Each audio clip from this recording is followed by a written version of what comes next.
Well, welcome everyone to this week's SCA conversation with Dr. Ivor John. I'm Stephen MacIntosh, and I'm a founding board member of the Sustainable Change Alliance Foundation and Director of Financial Planning with Argyle Capital Partners. The SCA Foundation is an impact-oriented, member-based, not-for-profit educational group. We're focused on impact investing, harnessing financial and other resources to double and triple bottom line organizations that are trying to address big social and environmental issues. Before I introduce our speaker, I'd like to thank the members of the Sustainable Change Alliance. And for those of you who would like to learn more, feel free to reach out to me or any of our board members or Linda LeBrock, and go to sustainablechangealliance.org, where you can learn more about SCA and impact investing, and we'd love for you to join us on this journey. I'd also like to acknowledge the hardworking and dedicated SCA board members that are bringing this programming to you. And finally, a huge thank you to our generous sponsors who support the SCA Foundation and make these events possible for all of us. The founding sponsors are maps.com, Argyle Capital Partners, and UBS. Our platinum sponsor is the Nixon Peabody Law Firm. Gold sponsor is JP Morgan Chase, and our silver sponsor is Brashears Insurance. Some logistics about this meeting. It's being recorded, as you can probably see up in the upper left-hand corner of your screens. Everybody will be on mute except for Dr. John and myself.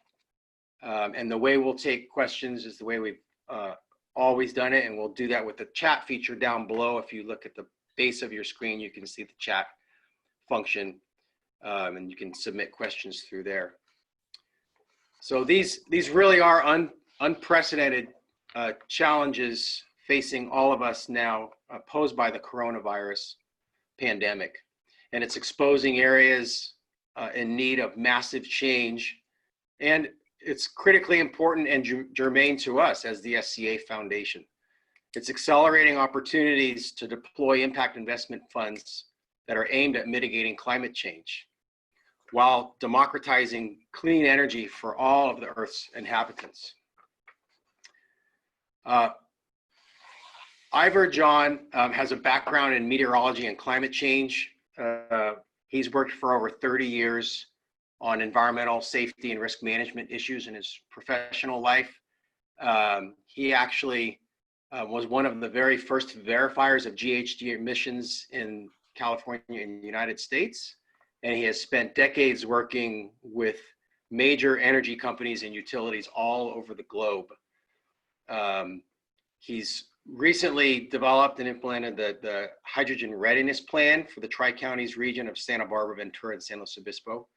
And most recently, Ivor co-founded and is a managing partner of Hydrogen Power Partners with yours truly. We're a startup venture fund focused on the rapid decarbonization of transportation and energy solutions. Ivor, my friend and partner, is a true Renaissance man with a heart of gold. Please welcome our guest, Dr. Ivor John.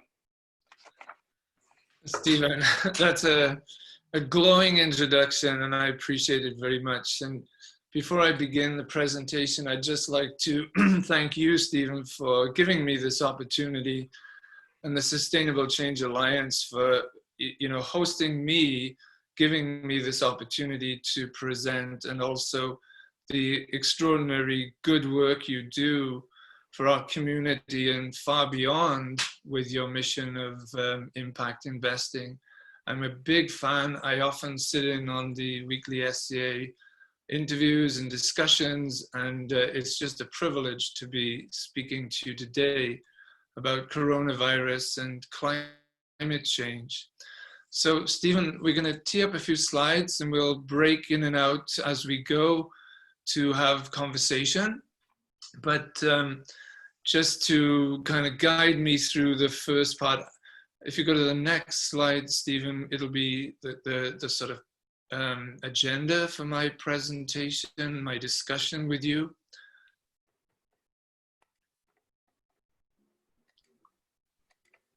There we go.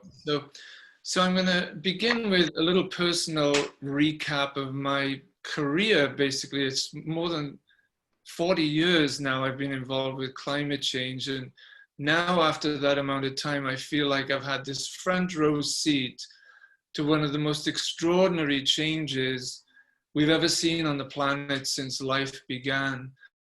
You all have seen the temperature records, and in the last 100 years, we've doubled the concentration of CO2. And now we wait to see what potentially that does to the climate. But the amount of activity in these last 40 years has been extraordinary. And I'll just run through a little bit of that with you and then get into the pandemic, this real tragedy that's affected us globally, and tease apart, what we can learn from it about climate change, and then leading into how do we seize the moment and not let this crisis go without some positive outcomes, particularly with relation to clean energy and climate change. And then I'd like to focus at the end specifically on impact investing. How can you all as investors who want to make meaningful change, how can you engage in this opportunity that we have to make the world a better place in terms of climate? So let's begin, Stephen, with the story, as I call it. I did my PhD work in solar terrestrial relationships in the 70s. I studied impacts of solar variability on the climate, and it got me really excited about the whole backdrop of climate change and what the drivers for change were. And we had this really intriguing problem in the 70s. We felt like global warming was happening. It had to be because of the physics of greenhouse gases and heat trapping of the infrared radiation. But the temperature curve flattened out and actually went down between about 1950 to 1970. And it even started, people thinking, well, if it's cooling that much, maybe we're going back to the next ice age. So John Gribbin was a wonderful journalist who wrote for New Scientist, and he wrote a lot of really notable works in the 70s, mapping out all these various drivers for climate. In the 80s, the science exploded, really. We had satellites in space. They carried radiometers that were manufactured here at Santa Barbara Research Center. We had, ice cores being drilled in the Arctic and the Antarctic, which took us back 500,000 to 1 million years eventually to look back at prehistoric climates through the ice ages. We learned about the Milankovitch hypothesis and the orbital wobble of the Earth and how that brought on the ice ages. And then, more and more we started to hear from people like Stephen Schneider and John Houghton in the UK, the director of the Met Office, talking about climate change becoming the issue, or really global warming attributable to greenhouse gases. 1988 was that compelling moment when James Hansen brought this to Congress and said, Houston, we've got a problem here. Director of NASA, he says, we are studying this. Global warming is real. It's time to start thinking about this and take action. So that's 32 years ago. In 1990, I'd come to California by now, and I was thrilled that California was really taking this seriously. In the 90s, we were doing a lot of preparation work in California. And then but in the 90s, still no action from Washington, even though it was a Clinton administration. But by about the turn of the century, Al Gore had written Earth in the Balance. He was running for president, so all indicators were very favorable that something would happen at the turn of the century. So flip the slide, Stephen, and the story goes from there. So, you know, when Al Gore was running for president, it was like, game on, we're ready for this now. And I was pretty excited to think we would be getting into a whole era of climate control. But alas, a few hundred votes in Florida, and Al Gore did not become our president. So for 20 years now, we've seen this piecemeal inching forward progress towards where we are today. Voluntary programs for reporting emissions. California got going earlier than most. Other states followed, but still no federal program. Climate denial and skepticism were rife with the Cheney Bush administration, and fracking had its golden era. Price of gas and oil came down, so we were really going nowhere fast. So Obama, to his credit, you know, when the administration that came in 2010, 2008, you know, worked to get consensus and participated in the Paris Agreement that was ratified in 2016, passed in 15, and then still very, very difficult to make change. So what we were left with was an executive order climate action plan, which was quickly dismantled under the Bush administration. So it brings us up to date, and here we are at 2020, you know, 30, 40 years on from where we knew this was going to come. And we're still fumbling here in the US, dismantling regulation, and in the midst of that, here comes coronavirus. So, Stephen, let's take a pause there and just kind of step out for a moment and see if you have any questions about this, or whether we want to, you know, discuss what I've said so far in terms of the setting for where we are with Corona. Yeah, Ivor, I'd just like to start, if I may, just saying this is fantastic. We've been in lockdown now for a couple of months, or just now starting to lift the shelter-in-place requirements around the country.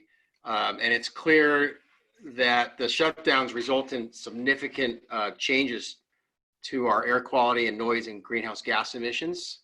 From what I've seen, they're down about 17 to 18%.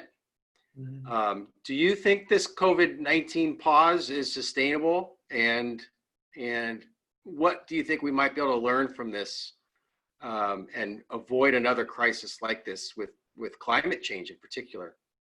Yeah, well, Stephen, that's a good question. That it sets the stage for the discussion here. Personally, it's been just a blessing to have less traffic, less noise, clean air, and then the facts about greenhouse gases. I mean, that's the planet that we would all perhaps like to be living in. But I'm afraid it's wishful thinking, and to think that we're going to, you know, continue with this and move forward. I think it's just not realistic. We've got 20 million people now, at least, without jobs, and we owe it to them to get them back to work. You know, just from a justice perspective, and when you think of the social impact of this. It's not the wealthy who are really hurting from working at home. It's the people who really don't have jobs, and when they go back to work, you know, pipe fitters and construction workers, they can't work from home. So I think, unfortunately, we're going to go back to kind of business as usual for a while, because there's a big push to get the economy going. And it's kind of justified, but to answer your question, I'm not optimistic that we'll really turn it around here. Thanks. So I think, moving on with that, The Economist, published a really excellent article on this week, and they saying, well, even with the reductions that we're seeing with these lifestyle changes, we're still only bringing the greenhouse gas emissions down by 10 or 20%. So we've got 80% of the economy that still needs to be decarbonized. So what we have to take from this is, the virus is not inherently climate friendly, but it's what we make of it now. That's the defining moment, and that's what we'll talk about now in the next few slides, Stephen. Okay.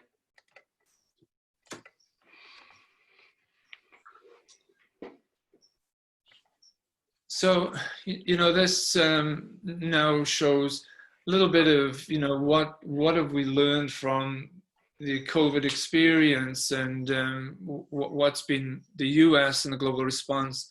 And I'm using a couple of quotes here that kind of define it better than I could.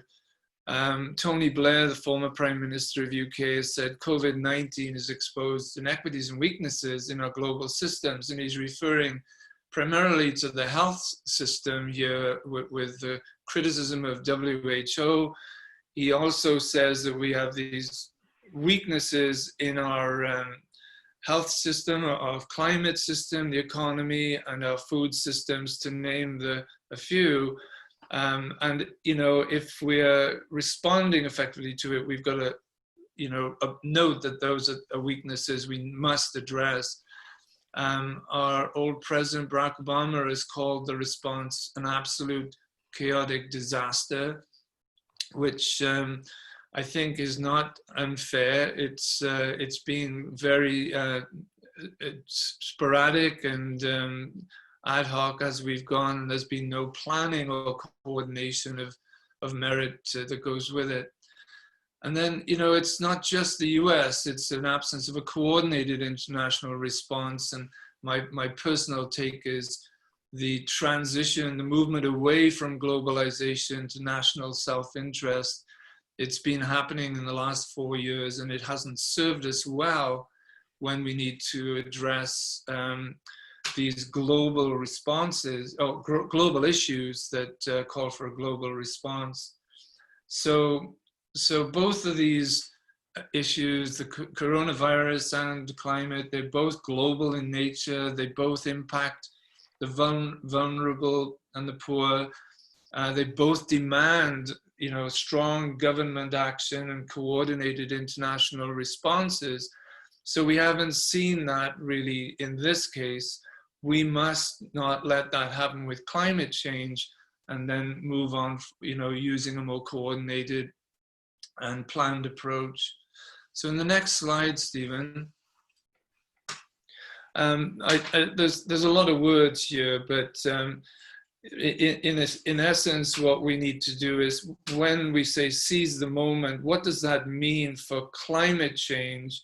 And how do these two potential crises for humanity, what do they have in common and what's different? And there's a couple of things I like in this, impacts and urgency. Coronavirus, people see right up front and close and personal that, the disease can affect their family and friends. It's very personal and it's actionable. Compare that with climate change. It's slow motion, it's impersonal. We don't understand the causes. It's complex, and it's far away, and it's in the future. So there's not that urgency or compelling response that you get with the coronavirus. And then I've been intrigued by this idea of the vaccine. It could eliminate the threat for the coronavirus, but it takes time to find it.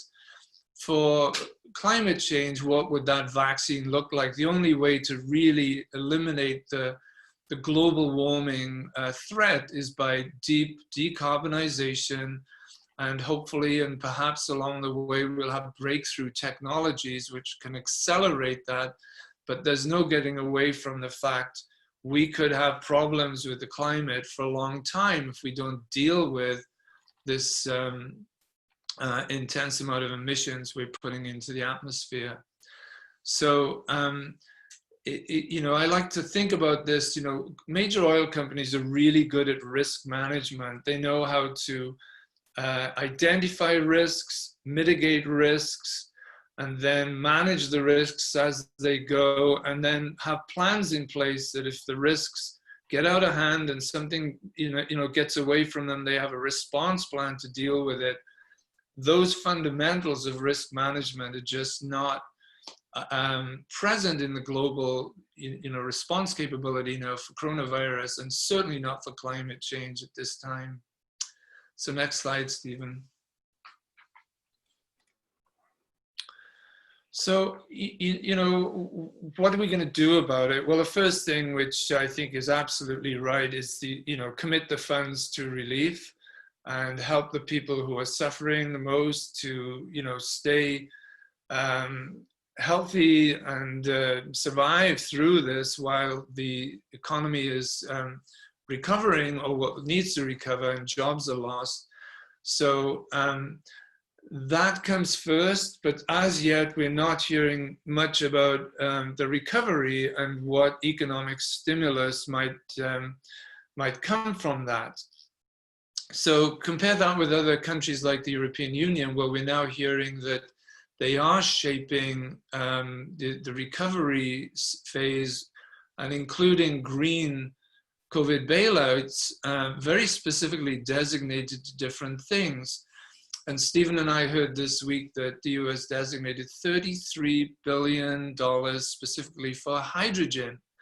Now, not that hydrogen is the only solution, but that's one of the things Stephen and I track through the business we have.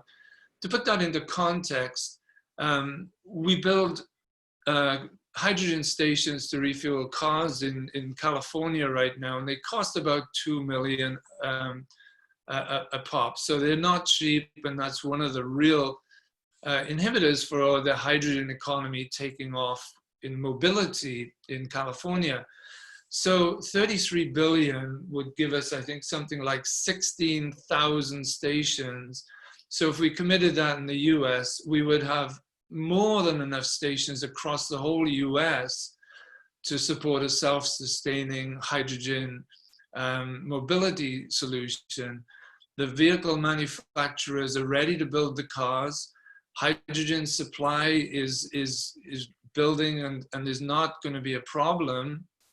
So we are really wanting to solve this problem with the infrastructure. And when you look at the amount of money being spent for relief and stimulus, the budget needed to really kickstart something like hydrogen is really not that overwhelming when you put it in the context of an epidemic like we have. So seizing the moment, there's more to that, which I'll get to later, but really, I think the most important thing is for us to have policies and some coordinated direction to put a price on carbon and start to take it seriously that we have to shift this economy away from the fossil carbon base to where we are now. The Economist has pointed out a couple of really interesting things about this. What the pandemic has done is, and it's by coincidence, we have this collapse of the oil prices. So there's never been a better time to put a price on carbon, because it's so low right now. You could put a price on carbon. Interest rates are low, so all the money that's invested in these things to really make the decarbonization possible, the sort of economics of things are ideal right now to seize the moment and move on that. So So I'll get to that in a little bit more detail, but let's go to the next slide, Stephen.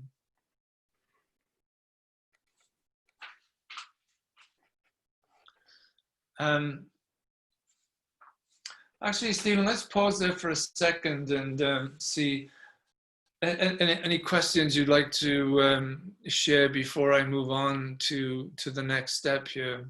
There was a really great question posed by Jonathan Gartner. Mm-hmm.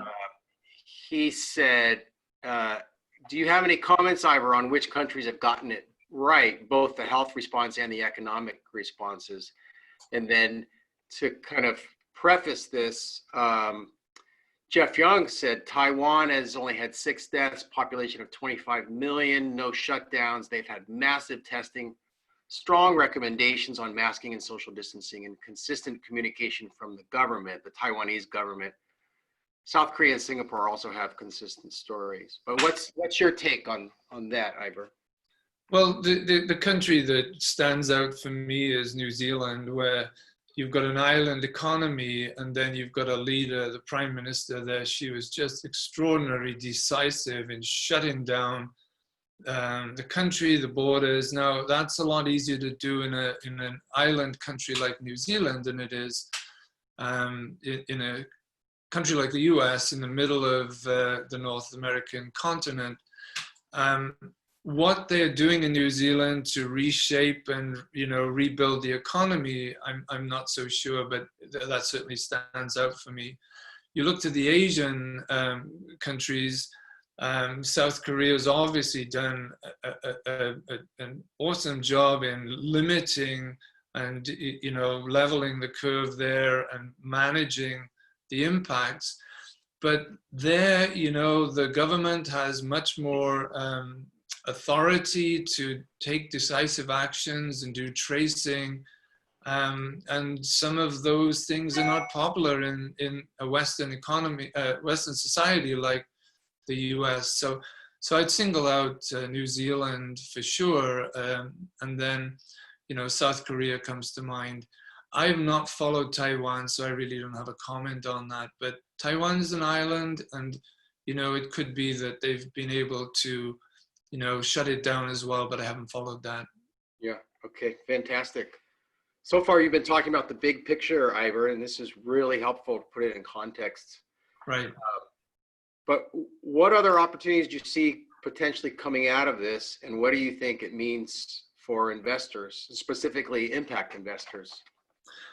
Yeah, so let's show the next slide, Stephen. I think it might inform us on that, because if we start to look at where are the opportunities in climate change, I would look right away to, well, where is the problem? Where are the emissions coming from?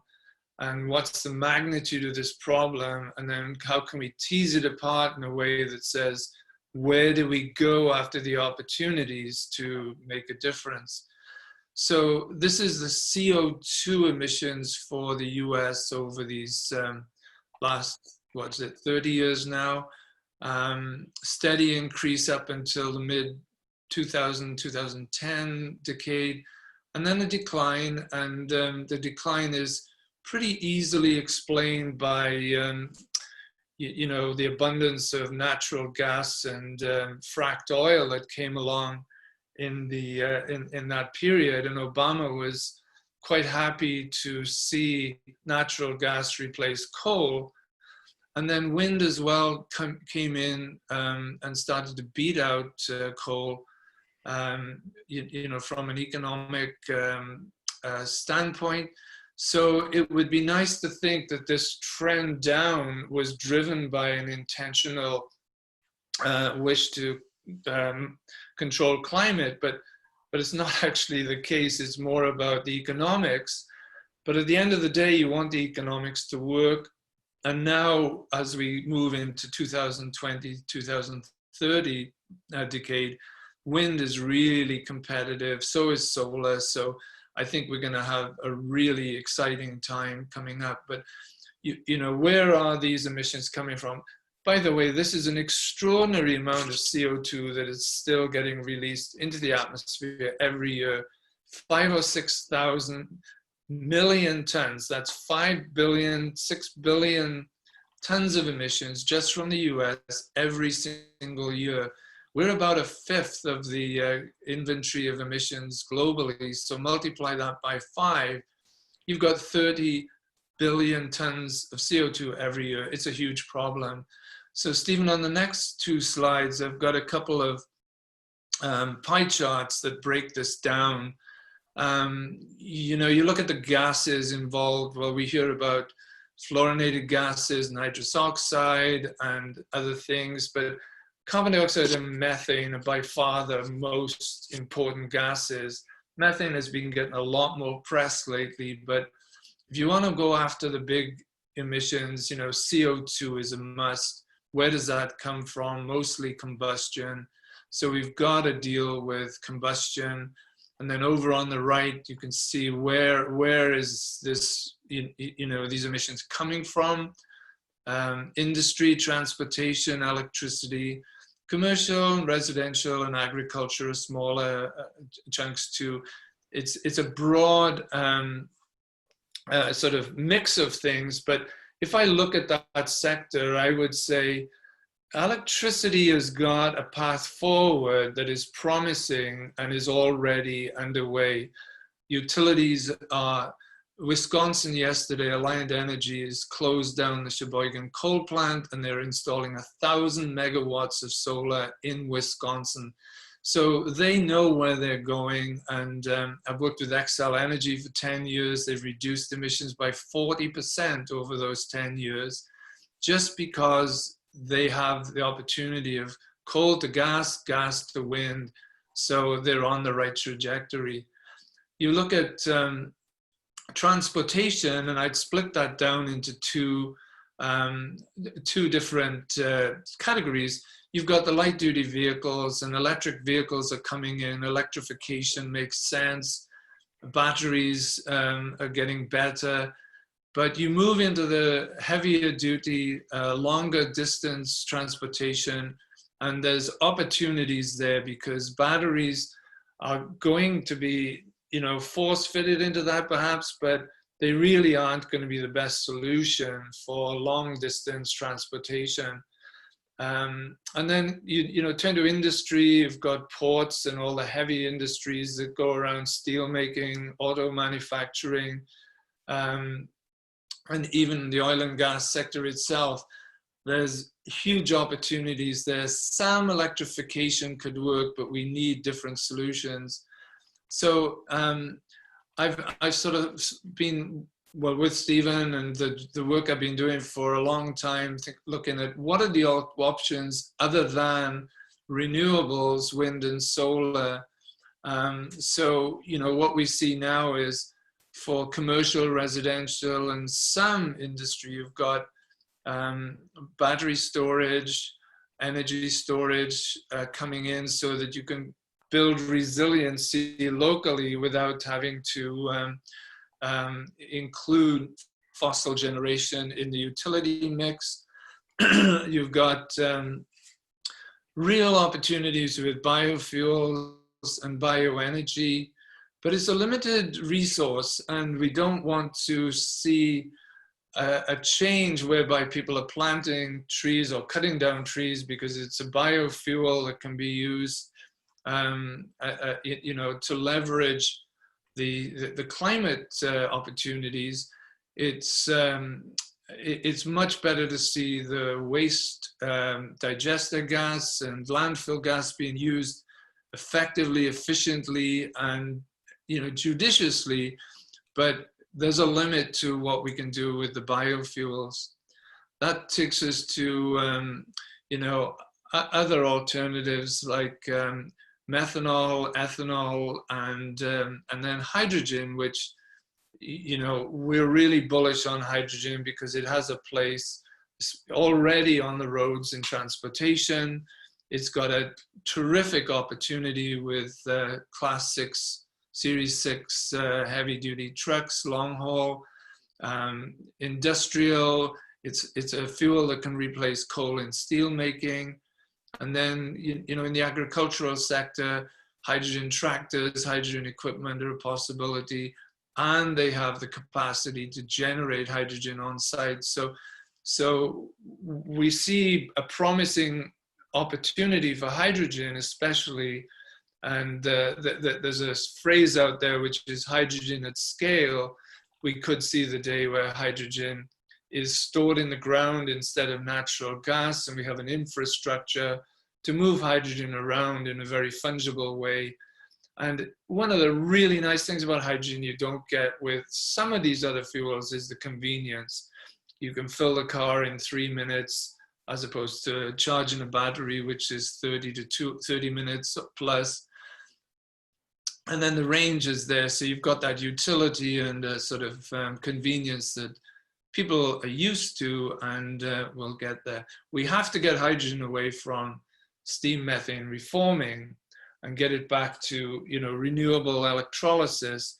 But there's a pathway to do that, and I think it all fits in the sort of scheme of things that can be made to work for hydrogen. Then, you know, when you look at the applications, I've just come out of a job with Lloyd's Register, and they were big in the marine sector. We're seeing, you know, bunker fuels being replaced with LNG there. That's progress, because bunker fuels are just awful for particulates and CO2. So even a shift to LNG is a positive change there. It's still fossil, but then it's another step again to get the marine sector over to hydrogen, even though we're seeing some hydrogen ferries coming in, like the one in San Francisco, which is, I think, just started operating in the spring of this year. Probably not doing much at the moment, but there is such a thing. So let's go to the next slide, Stephen. And then, you know, what this is coming to the end now of my presentation. What will the recovery look like? Well, there's two things I'd say here. What would I like to see it look like? What's possible? And then what do I think will really happen? So I put Rahm Emanuel here. I love his phrase, you know, never let a good crisis go to waste. So it's kind of flippant, but what can we learn from Corona that we can use for climate change? What I'd like to see is that we look carefully at how we re-engage the economy. And we're rushing across the country to get back to work. But I love that once again in California, we've got a governor's task force for business and job recovery. It's got 50 or 60 people from all walks of life in California. They're in the room with Tom Steyer, you know, chairing that meeting, that discussion group. How can we make the next phase better than it's been, with more equity and justice for the people who are most vulnerable? And then, of course, build in an element that accelerates California's climate agenda. What do I think will happen? Well, we're going to be back to business as usual as quickly as possible under the current administration. But after the near term, you've got to be looking at the elections in November. And, you know, that's the point when we have an opportunity to get carbon pricing on the books and get serious about providing stimulus and incentives to the difficult sectors to make change. I think it's long in the making, but I think even across the aisle now we're starting to see some optimism. And then, you know, the be ready here is seize the moment. From an investment point of view, you know, right now there may not be opportunities that are perfect, that are easy to see for this, but when you look at what's possible and where this is going, I would argue that it's time to form associations and get to know the things that you're excited about to be ready to place investment support. have sort of agreements in place with certain developers where they've got projects that make a lot of sense in all of these areas of justice, environment, and the social issues, and be ready, because when you think about the stimulus package that came in 2008 with President Obama, it was like, let's get going, and the stimulus money came down in block grants, it came flooding out, and it was like, shovel ready projects, we're going to fund you. So if we are ready, I think our day in the sun will come. So it's time now to get our projects lined up, to see where we can make a difference, and be ready to rock. So that's the optimism I would like to take from this, even though I know we've got a few difficult months to go before we get our next chance to get this right. So Stephen, I think the next slide is my last. So this is how I want to wrap it up, with just a couple of quotes. You know, impact investment has to focus on the opportunities, the ones that bring change, the climate, and those that bear, you know, who and help those who bear the worst impacts. But we got a couple of quotes here. One from Fiona Reynolds. The crisis has shown how interconnected everything is, and that's what ESG is all about. It's placing investments in a way that is cross-cutting and address these social issues that are so connected. And then a real favorite of mine, it's from 2002 by Jeremy Rifkin. He wrote in the Hydrogen Economy at that time, democratization of energy changes everything.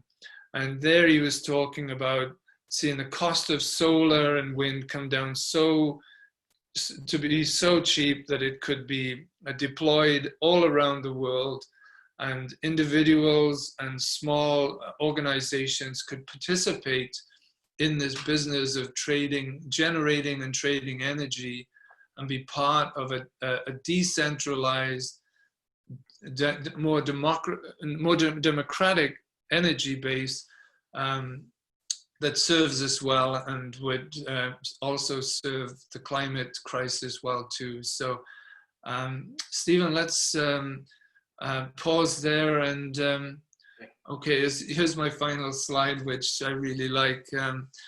It says here, just make sure you wash your hands and all will be well, and you know, we'll get through this COVID crisis. But you know, we know that there's more to come, and by comparison, the climate crisis could be extraordinarily more challenging. So we've got more to come here. But I'm going to finish up though with a flippant quote from our president. As you look at this this graphic, it looks like by April, when the world gets a little warmer, it will miraculously go away. So on that note, I'm going to open it up for further questions. Great. Thank you so much, Ivor. We have a couple of questions that came in from our guests. One from Titus, who's asking, are you afraid of or that companies that have suffered during this pandemic will begin to relax their intentions to reduce their CO2? Well, I know for sure they're being supported in that with the federal relaxation of environmental regulations. It's a knee-jerk reaction to, you know, try to get anything going as quickly as possible. Businesses, I think, from my experience working with a lot of businesses in the last 10 years, they're committed to this climate agenda, and the more progressive ones especially are going to do everything they can to stick with this agenda. They know it's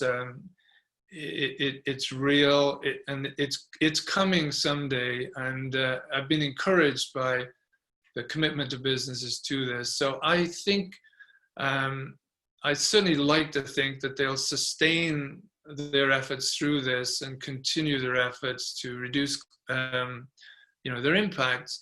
And they'll be supported in that as the price of renewable energy, for example, comes down. If you're in manufacturing, you use a lot of electricity and you can get low cost electricity, it's possible to get through. But there'll be others that are very happy to take a shortcut too. But I think overall business is not the problem here. Great, thank you, Ivor. Another one from Jonathan. He's wanting to know what are the different ways that governments are putting prices on carbon, and would a direct or value-added tax be the easiest, if not the most politically palatable way to get that done? Right. Well, this is not a new question, but putting a price on carbon is broadly supported, and it seems the main area is political resistance. Even the like ExxonMobil and the oil companies are now saying they support a carbon tax. That's an extraordinary change, a development in the last few years for them to say that. The options for actually making that happen are quite diverse. There's many ways to tag the price. One is put a tax directly on carbon, the other is cap and trade, there's cap and dividend, and there's all kinds of varieties of how you create these market mechanisms to do it. Honestly, I think a carbon tax is the simplest, and it is the most equitable. It just would be, attached into the supply chain, the value chain at some point, and at the point of consumption or use, it would be aggregated into a fair cost of carbon. So the most likely, of course, is that the carbon will be placed on the fuels that are used first, and then it'll go from there. Yeah. Let's see. The other issue around the price of carbon is the cost of carbon, and we've known for a long time that there's a free ride for people who are emitting CO2 emissions. In terms of the healthcare costs, it's very, there are huge costs involved because of the air pollution and the disease and the asthma and the impacts of pollution and up and coming is climate change. Who's paying for those? Now to do adaptation to climate, we've got massive amounts of investment that will be needed, for fire mitigation and prevention, these wildfires we're getting, sea level rise, water resources, raising our dams. So the costs there, who bears those? Well, it comes out of taxpayer money. So I think it's appropriate to recover some of that through a tax on carbon. Jonathan, I don't know if that answers your question, but there are certainly lots of ways to do it. We just need to pick one. There's the paradox of perfection. It's like, well, we've got the Paris Agreement, but it's a mess. Well, you've got 187 countries who've agreed to do something. You've got to go with what you've got. And we nearly lost our cap and trade program here 2 years ago when some people in the assembly decided that it wasn't strong enough and voted against the continuation of the cap and trade.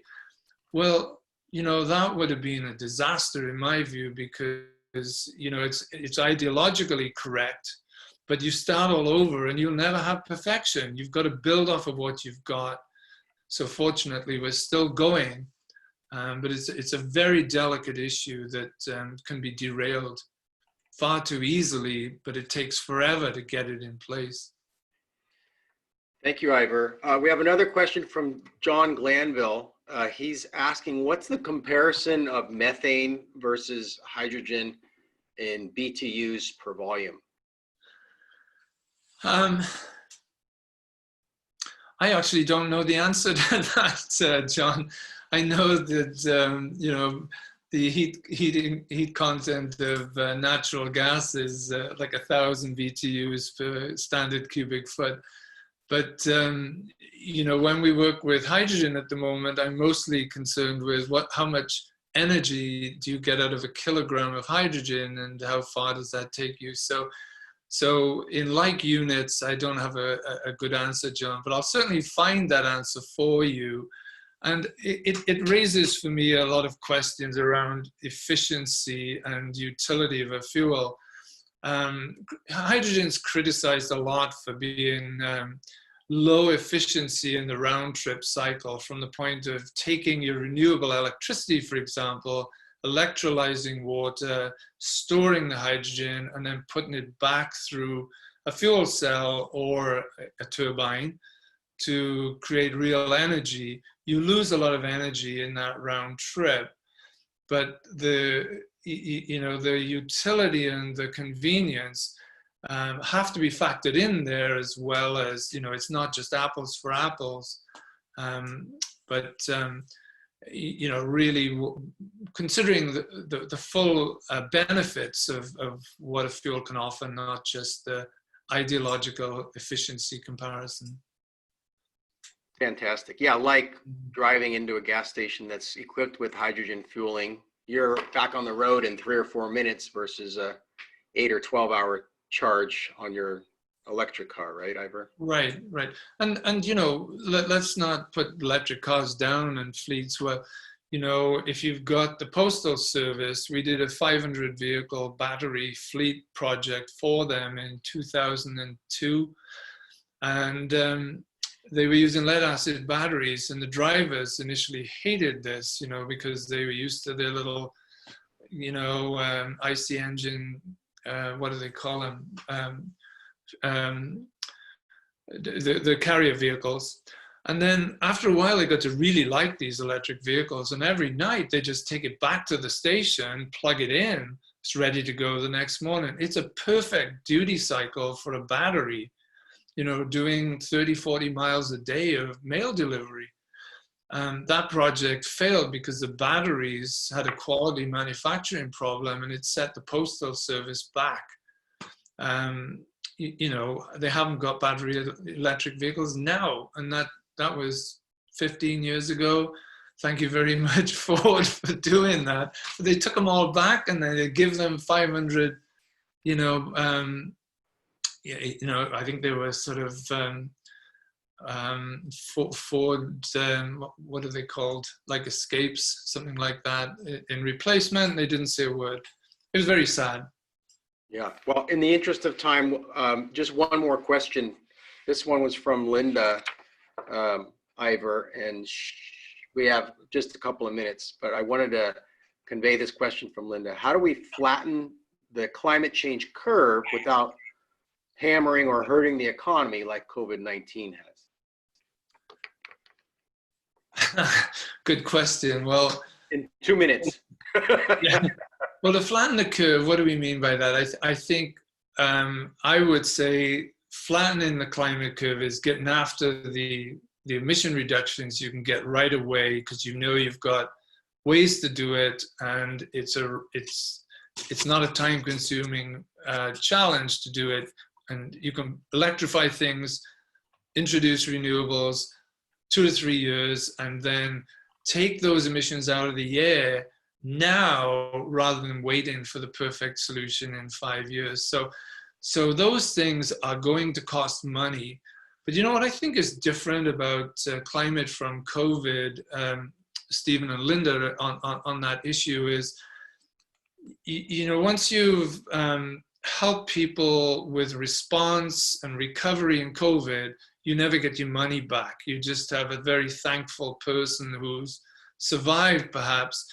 But with climate, you put that money into renewable energy, for example, and you've got an investment that then serves you for a very long time.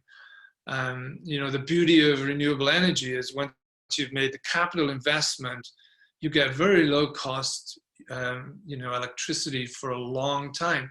So there's a benefit there in taking advantage of low cost money now, making the investment, It will cost you. But you know, are we going to break the bank? Well, we are drawing trillions of dollars out of the air to, you know, fund recovery. We can do this for climate, and at the end of the day, we'll be better off, I think. So we've got to flatten the curve, find the money to do it, and maybe the impact investment group can help us find some solutions to that make sense.